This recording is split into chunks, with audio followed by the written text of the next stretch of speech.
So this is Paige Bueckers right here. This is one of the better players in all of women's college basketball. Heck, you could argue one of the best. She's a really damn good player. Not one of the all-time greats like some people are saying, but she is one of maybe the 10 best UConn. Sheryl Swoopes is under fire when a pundit used her untrue statements to disparage Paige Bueckers over Caitlin Clark. Fans are incensed at the obvious lies that minimize Clark's power. For years, people have been debating who is superior, but lately, plain lies are escalating the discussion. She doesn't force anything. She's not going to go out there and take 40 shots. She isn't that kind of player. And I know we've talked about the Caitlin Clarks, of the day, now Caitlin Clark in the WNBA. They're different kinds of players, and there's just really no comparing them because Paige Bueckers. Social media is booming and demanding responses. We're dissecting the facts with the deceit and the reasons why fans are refusing to remain silent, so stay locked in. Was this a mistake, a media agenda, or deliberate discrediting of the truth behind these false narratives? Oh, this again. Oh, you can't compare Caitlin and Paige because Paige is an all-around player. Caitlin's not. Paige is a better defender. Paige is a better pull-up mid-range shooter. That is the only two things on the floor that Paige Bueckers is better than Caitlin Clark. Literally it. She does nothing else better. The Caitlin Clark versus Paige Bueckers debate has been going on for years, but let's face it, there is no longer any real debate because Clark has established herself as one of the greatest college basketball players of all time, while Bueckers, despite his incredible talent, hasn't reached the same level of dominance due to injuries and different playing circumstances. However, this time, things went too far when a commentator on a recent broadcast made some dubious claims that Paige Bueckers is a more complete player because she gets her teammates more involved, doesn't force shots, and isn't selfish with the ball. The real jaw-dropper, however, was the assertion that Cait Clark takes more than 40 shots per game and plays an ineffective, selfish style. Caitlin's a better rebounder. Caitlin's anticipates passing lanes better. Is she a better defender? No, but she anticipates passing lanes better. Caitlin reads the game better. Caitlin has more gravity. Caitlin is better working out of double teams. Caitlin is 100 times better passer. Caitlin's faster, especially going downhill. Caitlin reads defenses better. Fans aren't letting it go because the numbers don't lie, and it's time to set the record straight. If you know anything about Clark's actual statistics, you know how absurd this is. But here's the worst part. Sheryl Swoopes has made these same false claims almost verbatim before. That's right, this isn't the first time Swoopes has attempted to call into question Caitlin Clark's greatness. She's going to get people the ball. She's going to look for her shot like that. She's going to let the game really come to her. You never see her out there taking 40 or 50 shots. It's just not her game. She's already in double figures. Now 2 of 5 from the field. But to your point, there's a way that you can dominate games. Sometimes it's brute force, which... Listen. It's just different. It's just different. She will search for her shot in this manner, allowing the game to truly come to her. You never see her out there taking 40 or 50 shots. It's simply not her game. She is already in double figures and is now 2 of 5 from the field. However, to get to the point, there are instances when you can dominate the game. Sometimes it's just the brute force that listens. Let's start by dispelling the ludicrous assertion that Caitlin Clark is a volume shooter who takes more than 40 shots every game. This is a flat-out falsehood, not simply an exaggeration. Where is this narrative coming from? Is it intentional misinformation? Or are people just not doing their research? In any case, it is incredibly misleading and completely discredits the impact that Clark has had on the game. Clark has played in almost 190 college games, and in that time she has shot over 30 times in a game, just 6 times, not 40, not 50, and 6 times over 30. She has never once attempted 40 shots in a game. The Clark averaged 32 points during a season in which she took more than 20 shots each game while maintaining elite shooting percentages. It is not inefficiency. Rather, it is historical domination. Although Paige Bueckers is a fantastic player, the notion that she is somehow more complete because she doesn't shoot as much is a complete disregard for context. Bueckers has never been asked to carry an offense the way Clark has, and she plays in a structured system under Gino Auriemma. Her shot selection is different, but that doesn't make her better or more efficient. Rather, it just means their roles are different. Comparing Clark's and Bueckers' roles at Iowa and UConn without taking into account how their offensive systems differ from one another is dishonest, but the lies don't end there. Another assertion made on air is that Bueckers engages her teammates more than Clark. This is especially absurd when you consider the data.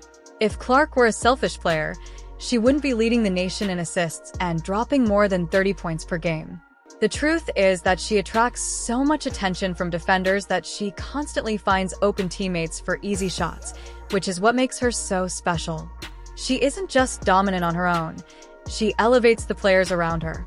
So, why does this false narrative keep getting pushed? Clark is third all-time in NCAA Division I history and assists. Let that sink in. She isn't just an elite scorer, she is also one of the best playmakers the game has ever seen. Much of it boils down to how perception is shaped by the media.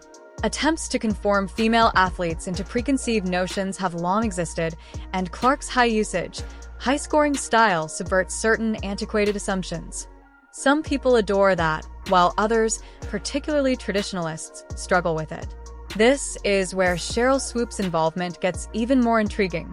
She is a player who insists the ball takes over games and isn't afraid to let it fly from 30 feet out.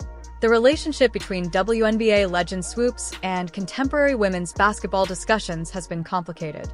On several occasions, she has made dubious remarks about Clark's game, frequently downplaying her impact, efficiency, and overall greatness. At times, it almost feels personal. Some fans speculate that Swoopes views Clark as a threat to the old guard, a new superstar who is drawing more attention to women's basketball than ever before. Rather than celebrating Clark's success, there's been resistance, and this most recent circumstance only serves to reinforce that narrative. However, this is where things get even more ironic. Shortly after praising Bueckers for being the complete opposite of Clark, the same commentator later acknowledged that Gino Ara himself wants Bueckers to be more aggressive and more like Caitlin Clark. That's correct. Bueckers is being praised for being different from Clark, but her own coach also wants her to play more like Clark, because that's what wins games. So, what if Clark's playstyle is so ineffective and flawed that one of the greatest college basketball coaches of all time is telling his best player to imitate it? The erroneous reasoning behind these comparisons is fully revealed by this paradox. The reality is Clark isn't just a great player, she's a generational talent who is rewriting the record books in real time, and no amount of false narratives, misleading comparisons, or forced debates will change that. Meanwhile, Bueckers still has a lot to prove. Again, this is not a knock on her talent. She is an incredibly skilled player who will likely have a great career, but she has not reached the same level of dominance as Clark, and it's unfair to both players to keep forcing this comparison when the gap between them has become so clear. At the end of the day, these false narratives only hurt the sport. Instead of celebrating both players for what they bring to the game, the media continues to push divisive, misleading comparisons that aren't backed by facts. And that's why fans are so frustrated that they see the numbers, they watch the games, they know who the best player in college basketball is, and they're tired of hearing blatant misinformation being pushed to try to change that reality. No amount of selective statistics or inflated claims from the media will ever change the fact that Caitlin Clark is not only the best player in women's college basketball, but is also on her way to becoming one of the greatest of all time. The truth is out, the lies are exposed in the debate, and it's no longer even close. Fans are now exposing a pattern of deceptive narratives in women's basketball coverage, not just retaliating against a single false claim, thanks to Sheryl Swoopes and the commentators' remarks, which have triggered a much larger conversation than just the Caitlin Clark versus Paige Bueckers debate. The outrage stems from more than simply Clark being treated disrespectfully. It also stems from the unfair elevation of some players. Others are continuously inspected. Cait Clark has spent years establishing herself on all fronts, smashing records, attracting large crowds, and improving the game. But anytime her brilliance is brought up, some individuals appear intent on finding ways to lessen her influence. The notion that Clark takes too many shots doesn't improve her teammates or make her more effective has been perpetuated so frequently that some casual fans may think it's true despite the statistics showing otherwise. What exacerbates the situation is the blatant contradiction in the narratives being promoted. If Clark's style of play is so flawed and ineffective, why is one of the greatest college coaches of all time pushing his best player to imitate it? The same people who applaud Paige Bueckers for playing differently from Clark are also saying that she needs to be more aggressive, take more shots, and dominate like Clark does. This is about how media narratives are influencing how people view women's basketball players, not only about Clark and Bueckers. The way that male athletes are discussed is completely different. If an NBA player were breaking records, attracting large audiences, and showing concern for his team, the media would be praising him as the sport's face. There wouldn't be constant attempts to minimize his impact by supporting a player who hasn't accomplished as much, which is why so many fans are protesting. They observe the unfair treatment of Clark in comparison to some of her peers, how some game legends downplay her accomplishments in favor of others, and how the media is twisting stories to make the Clark versus Bueckers debate seem like something it isn't. Paige Bueckers is a fantastic player in her own right. She has battled back from injuries and is still among the best in college basketball, but she is being used as a means of disparaging Caitlin Clark only does harm to both players. Instead of being wrongly positioned as Clark's equal to fit a manufactured rivalry, Bueckers deserves recognition for what she has accomplished.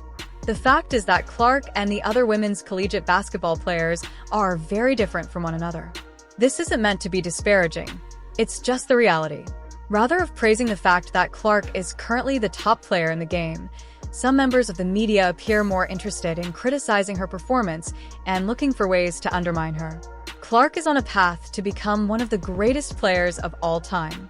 Fans are expressing their determination to stop these false narratives from continuing unchecked as a result of Sheryl Swoopes' repeated criticisms of Clark, which have been met with increasing backlash. The performances speak for themselves, the numbers don't lie, and the notion that Clark is anything but a generational. Selling talent that changes the game in real time is becoming more and more difficult, but this is where things could get even more intriguing. When Clark enters the professional ranks and begins to establish herself at the next level, these arguments will fall apart. If Clark dominates the WNBA the way she did in college, the media will be forced to acknowledge her greatness. The false comparisons will no longer hold weight, and the commentators who have spent years downplaying her impact will be forced to backtrack at the same time. Clark's transition to the WNBA will force a major reckoning in how these narratives are handled currently. Some media figures still have the luxury of comparing her to college players, manipulating statistics and framing conversations to fit a false narrative. If Bueckers finds it difficult to make an impression right away, or if Clark soon becomes one of the best players in the WNBA, the same media that has elevated her to Clark's level will also have high expectations for her when she joins the league. Those who forced this argument for years will have to defend their false claims. Fans have made it obvious that they will no longer put up with media spin. The social media era has altered everything, and since fans now have access to actual statistics, narratives can no longer be controlled as they once could. Actual film and actual conversations allow them to spot biased reporting and expose false information in real time. So what comes next? Nike, ESPN, and other companies that promote women's basketball will need to make a decision about who they really want to invest in. If Clark keeps winning, will they eventually accept her as the game's face, or will they continue to promote different viewpoints? Will former players, such as Swoopes, finally treat Clark with the respect she deserves, or will they maintain antiquated prejudices that no longer apply? More importantly, will the media allow Caitlin Clark and Paige Bueckers to be great in their own right without persistently attempting to enforce an extinct rivalry? Whatever you think, did Sheryl swoop in this commentator to push a false narrative, or was this just another instance of poor analysis? Clark is rewriting the record books, changing the way people watch women's basketball, and proving doubters wrong at every turn. No amount of false comparisons or misleading claims will change the fact that the truth is out, the debate is already over, and the facts are unambiguous. If you liked this breakdown, be sure to watch our next video because we have even more outrageous takes to reveal. Thank you for watching, and we'll see you in the next one. Caitlin Clark is on another level, and these comparisons are becoming absurd. Please share your thoughts in the comments section below. Should the media stop promoting this argument? Or is there still a point to be made?